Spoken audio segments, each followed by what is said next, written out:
Bonjour Jean Roux. Bonjour. C'est au tour de Catholiques et Bretons toujours que nous nous rencontrons aujourd'hui, un essai sur l'histoire du christianisme en Bretagne. Donc Jean Roux, après le Christ s'est arrêté à Rome, vous publiez un nouvel essai sur la religion en axant votre réflexion sur la Bretagne particulièrement. Pourquoi ce choix ? Eh bien, parce que la Bretagne est l'une des régions où la religion a eu le plus d'importance, et en même temps, c'est également une région où l'importance de la religion a énormément varié selon le temps et selon l'espace. Exemple, lorsque j'étais enfant, dans ma paroisse natale et les paroisses environnantes, 98% des gens allaient à la messe tous les dimanches. Aujourd'hui, dans ces mêmes paroisses-là, combien y a-t-il de gens de moins de 50 ans à aller régulièrement à la messe? Zéro, absolument zéro. Et pour ce qui est de l'espace, il suffit de regarder une carte de la pratique religieuse, et comme ce n'est pas très fréquent, regardons une carte politique, bien que ce ne soit pas exactement la même chose, on voit tout de suite que le sud-est de la Bretagne est en bleu, le nord-ouest, c'est-à-dire le Finistère Nord, le Léon en bleu, et le centre, Trégor et Cornouailles, plutôt en rouge. Quels sont selon vous les événements majeurs de l'histoire religieuse en Bretagne qui en font justement une histoire si riche et singulière ? D'abord, la christianisation au IVe siècle, 4e, 5e, 6e siècle, qui a été faite de deux façons différentes. D'une part, la christianisation venait évidemment de Rome. En Gaule, elle venait de Lyon. Et pour ce qui est de la Bretagne, elle venait de Tours, Saint-Martin, de Poitiers, Saint-Hilaire. Donc elle a pénétré par Nantes, Vannes, Rennes, et elle n'était pas encore arrivée jusqu'au centre-Bretagne, et a fortiori jusqu'à l'ouest, lorsque sont arrivés les Bretons venant de Grande-Bretagne, qui, eux, étaient plus christianisés que les Armoricains. Et ils ont implanté eux aussi la religion, cette fois-ci à partir du nord-ouest, et ils l'ont implantée différemment, parce que au sud-est, ça s'est fait par les autorités en place, les autorités politiques, les dominants sociaux, les citadins. Tandis qu'ici, c'était des immigrés, des gens qui avaient laissé tout derrière eux, tout sauf ce qu'il y avait dans leur tête et dans leur cœur, notamment la religion, qui avait donc une particulière importance pour eux, pour la population de base, d'autant qu'elle n'était pas dominée par des seigneurs comme au sud-est, mais elle était encadrée par des moines. Partout où il y a un nom de village, de hameau, de commune commençant par Lannes, par exemple. Il y en a des quantités. Ça veut dire ermitage, lieu consacré.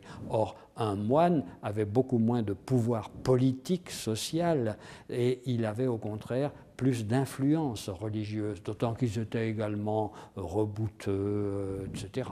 L'humour est toujours présent dans vos écrits et ce que vous racontez est parfois cocasse. Auriez-vous des anecdotes un peu étonnantes à nous faire partager ? Ah oui, j'en ai plusieurs.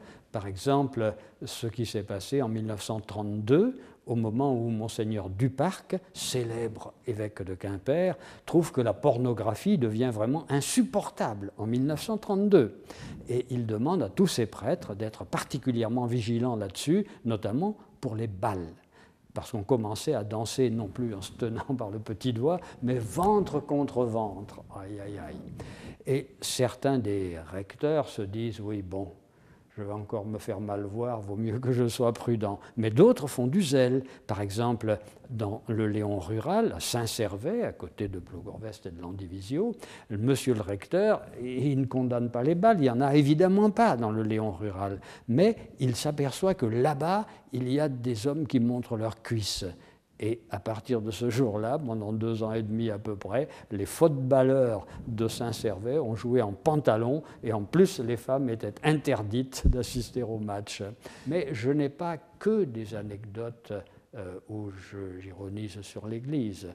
J'en ai d'autres où je m'indigne vraiment contre le gouvernement de la Révolution, qui ont eu une attitude même criminelle par rapport aux prêtres, ou contre la sottise parfois des gouvernements anticléricaux du début du XXe siècle. Quelle fut votre propre expérience de la religion ? Est-ce sans aucun doute aujourd'hui que vous vous proclamez athée ?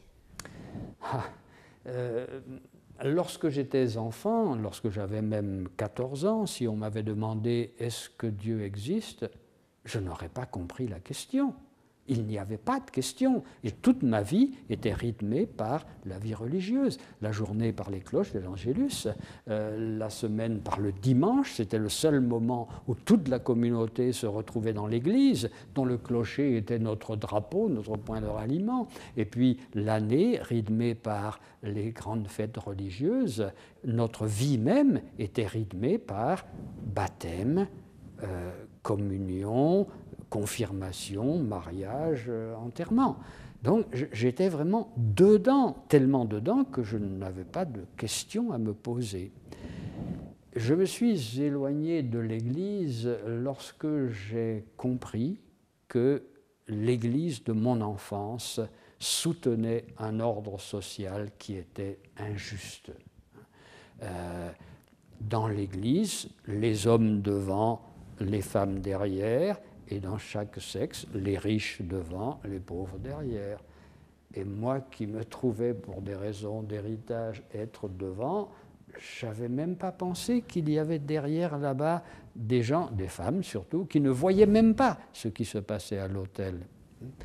Alors, peu à peu, tenant compte de cela, je me suis éloigné à partir de 17-18 ans.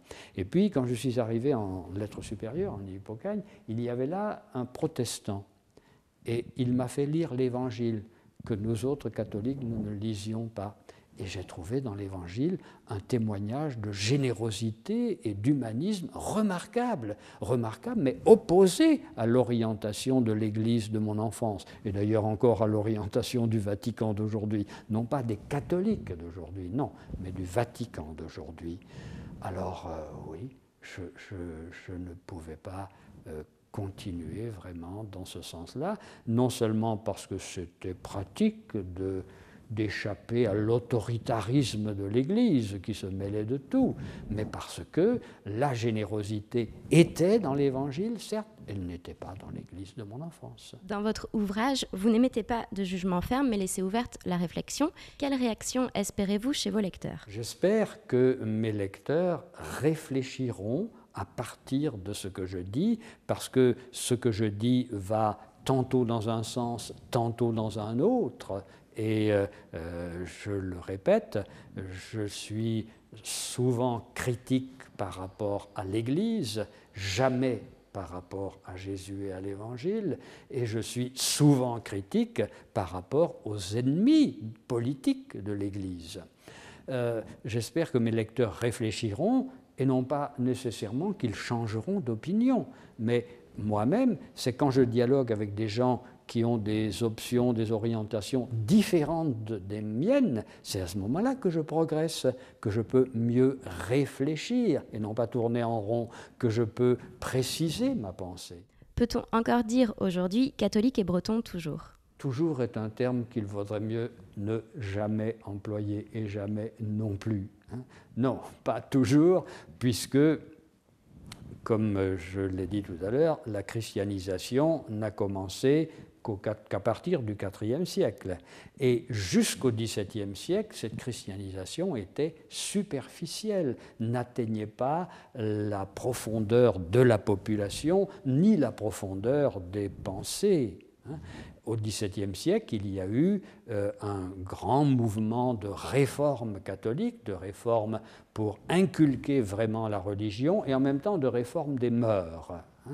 Et jusque-là, d'après les biographes des missionnaires, qui exagèrent un peu le délabrement de la population afin de montrer que vraiment leur action a été très bénéfique. Eh bien, il y avait des gens qui ne savaient aucune prière, qui ne savaient même pas faire le signe de croix, etc. Et puis, au XVIIIe siècle, ça n'est plus le siècle de François de Sales, Bossuet, Fénelon, Port-Royal, et non, c'est le siècle des philosophes. Et même en Bretagne, à Tréguier, il y a un abbé qui a, je crois que c'est 1387 ouvrages, il n'y en a que 185 ouvrages de dévotion. Et les autres, eh bien, il a aussi beaucoup d'ouvrages de Voltaire, à peu près tout Rousseau et l'encyclopédie. Il ne devrait pas avoir cela en tant que prêtre, mais en tant qu'intellectuel, si, il les a. Et il a même 95 ouvrages qu'apparemment il manipulait souvent, puisqu'ils sont assez détériorés. Alors il les porte chez le relieur pour qu'on les refasse vraiment. Erreur fatale. Ils ont été confisqués comme contraires aux bonnes mœurs. Et d'après l'évêque de Quimper, à Quimper aussi, il y avait des ouvrages pas bien qui circulaient. Bon, et puis aujourd'hui, en Bretagne, la pratique religieuse s'est écroulée, encore plus qu'ailleurs. D'une part parce qu'on était parti de beaucoup plus haut que la moyenne française, et parce que aujourd'hui, dans beaucoup de régions de Bretagne, on est en dessous de la moyenne française, du moins pour les jeunes. En même temps, ça ne veut pas dire que l'avenir sera identique au présent.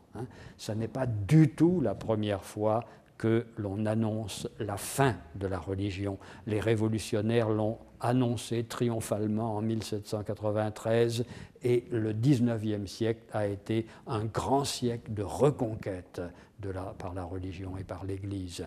À la fin du XIXe siècle, la grande majorité des intellectuels français, des grands intellectuels français, est au moins agnostique et même souvent athée. En 1903, le ministre de l'Intérieur proclame devant la Chambre des députés « Nous venons d'éteindre dans le ciel des étoiles qu'on ne rallumera plus ». À peine avait-il fermé la bouche qu'on arrivait à la génération de Péguy, Claudel, Maurras, Mauriac, Maritain. C'est-à-dire qu'il n'y avait jamais eu autant de catholiques parmi les intellectuels français. Alors demain, on verra.